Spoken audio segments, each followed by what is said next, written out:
One of my very first memories about Underworld was when an old friend of mine had showed me how he farmed smites with his warrior. He was just a growing group standing there basically doing nothing, and still mobs died. And he picked up items called Glob of Ectoplasm. And later he had taught me this farm, and as a teenager picking up ectos from the ground was simply awesome. For months I did nothing else, just farmed and farmed. Then many years have passed, we had some skill updates, skeletons of dooms appeared, but Underworld and especially the Smite crawlers still put a smile on my face. And even though the joy of picking up an ecto has decreased in me, I still like to visit this place. So guys, after a nostalgic intro, let me show you how to be as efficient as possible in the Ice Wastes, the home of the Smite crawlers. Although this farm is not the hardest, but still I recommend to have some experience with Underworld. Otherwise things can go wrong very quickly, and profit depends on the actual ecto price. So if it's high, like now around 10k, the farm is very profitable, but if ecto price is cheap, like 3 or 4k, just don't come here, there are better methods. And as so many times Dervish is the MVP, but Warrior, LA, Mez and Rit also come close. And if you are a pro, you can do this whole thing sub 8 minutes. So the farm itself has 3 parts. The first one is killing 3 groups of grasping darknesses, then we have a running phase, and finally the ice phase, which is where you get the ectos. Probably my best advice for you guys, just bring heroes, do the first or even the second part with them, and don't worry about leeching drops, just flag them and all ectos will be yours. They only take some gold coins and it's not a big deal. My next tip, turn on in-game sounds. This way you can notice dying nightmare pop-ups immediately, and this is very important because they can remove enchantments and lure additional enemies to you. Alright, it's time for a full run. I will show you the hero version first, later the solo one. I don't think you should be doing this without heroes though, seriously, they make things so much faster and safer and easier. It's just, they are just better than soloing the first 2 parts. So after kneeling and paying the 1k entrance fee, take the quest and flag heroes behind the stairs. This way mobs will bow nicely, making kills quicker. And as I said earlier, there are a total of 3 grasping groups. They move very quickly, interrupt on their first attack usually, but not real dangerous. They do very little damage. By the way, if you don't have a speed boost, you can bring a paragon hero and give your character some increased movement speed, but as a derv or warrior you won't need it. Once all groups are dead, change to shieldset to have some extra armor. If you don't have one, it's not a problem, just know what you are doing. To run through mobs, use extend enchantments and fleeting stability. This way you will have perma speed boost, then you can use mirage cloak to block attacks. And the running phase, very important to watch nightmare pop-ups, since those remove enchantments, and to avoid getting stuck at the bladed attacks. A few words about the skeletons. They do massive damage with one spike, unblockable attack, always hits for 100 damage. This is why 55 HP monks not work anymore. And they have an AoE damage too, but otherwise you can outrun them very easily. But if you feel like soloing them as a derf, take in Vanishing Strike and don't forget to capture skeleton souls too for Halloween. Anyway, the smite groups are quite easy to deal with. Just maintain Mirage Cloak with extend enchantments, make a nice bow, put on I'm Unstoppable, Sand Shard, Vow of Strength, then spike with Aromite's attack used after fleeting stability. If HP is low, simply use Mystic Regen. And if you would like to reach sub 8 min runs, just try to make very big balls to reduce time. But be careful here, because nightmares will always come in the worst moments, you know, it's like the Murphy's Law. And yet another tip, don't farm the cold fires, waste of time, they don't drop anything worthy, simply avoid them and watch their patrols. So in short, don't kill skeletons, don't kill cold fires, just focus on the smite crawlers. And if you follow my guide, you can get nice profit here, around 1 ecto per run, plus some iron and dust from salvaging items. And once the run is over, just resign or map travel back.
And now let me show you the first part without the help of heroes. I tend to kill all 3 groups at once, but you can also do it one by one. The trick is to have speed boost to lose aggro from the bladed attacks. Just aggro the right side, then wait for the central to be at the same spot with the left side, then run back to the center. And maintain Mirage Cloak, Mystic Vigor continuously and watch out for Nightmare pop-ups.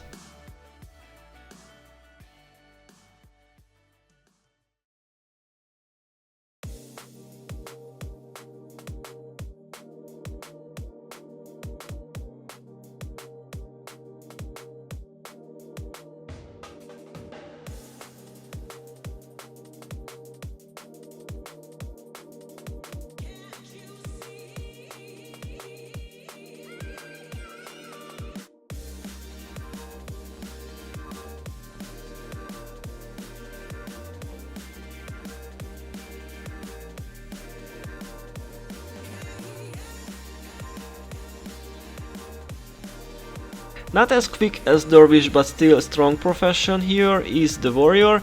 Quite simple build, drain Smite's energy with sympathetic visage, then spike with 100 blades, whirlwind attack and lion's comfort, and obviously increase armor with physical resistance and make your adrenaline gain double with for great justice.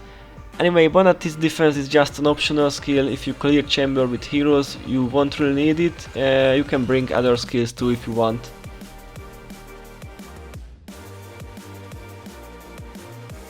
Elementalist is also effective choice here. Armor of Earth with Stoneflash Aura solves damage reduction, and Sandstorm with the help of Earthquake and Aftershock destroys Smites quickly. Ritualist is similar a bit to the warrior build, at least in the energy draining tactics. Here you can leech mobs HP, it's quite funny to be honest. Plus don't be afraid to aggro skeletons too, because the Ritu is very tanky, you can't really die for 36 seconds due to the elite skill. And the last on my list is the Mesmer, almost the same build as the Rit, but the smaller restoration magic needs a bit help from Light of Daldrimor, and it can kill skeletons as well.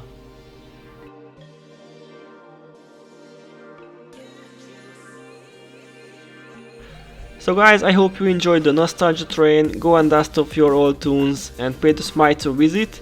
Builds are in the description as always, feel free to ask. Thanks for watching and have a nice day.